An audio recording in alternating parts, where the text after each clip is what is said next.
एक गांव में शंभु दयाल नामक ब्राह्मण निवास करता था। एक बार वह हवन आदि करने एक यजमान के घर गया। उस यजमान द्वारा हवन संपन्न हो जाने के उपरांत यजमान द्वारा उसे एक बकरा दिया गया। ब्राह्मण जब वहां से चलने को हुआ तो उसने बकरा अपने कंधे पर लाद लिया। बकरे को कंधे पर लादे ब्राह्मण चला जा रहा था। मार्ग में 3 ठगों ने उसे बकरे के साथ देखा तो बकरा हथियाने की योजना बनाने लगे।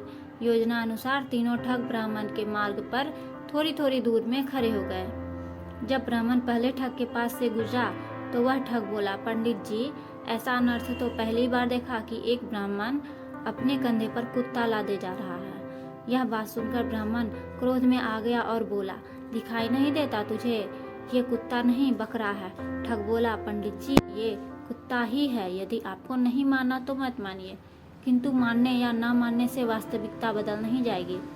ब्राह्मण आगे बढ़ा तो उसे दूसरा ठग मिला। उसने ब्राह्मण से कहा, पंडित जी, लगता है आपको ज्ञात नहीं है कि उच्च कुल के व्यक्तियों को कुत्ता अपने कंधों पर नहीं उठाना चाहिए। उसकी बात सुनकर ब्राह्मण विदक गया और चिड़चिड़ाते हुए वहां से आगे बढ़ा।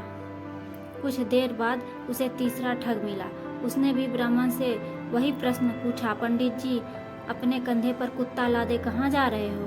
तीनों लोगों द्वारा बकरे को कुत्ता कहने पर ब्राह्मण को उनकी बात पर विश्वास हो गया और उसे लगा कि वास्तव में उसके कंधे पर बकरा नहीं कुत्ता है। इसलिए उसने बकरे को अपने कंधे से उतारकर रास्ते में ही छोड़ दिया, अपने घर चला गया।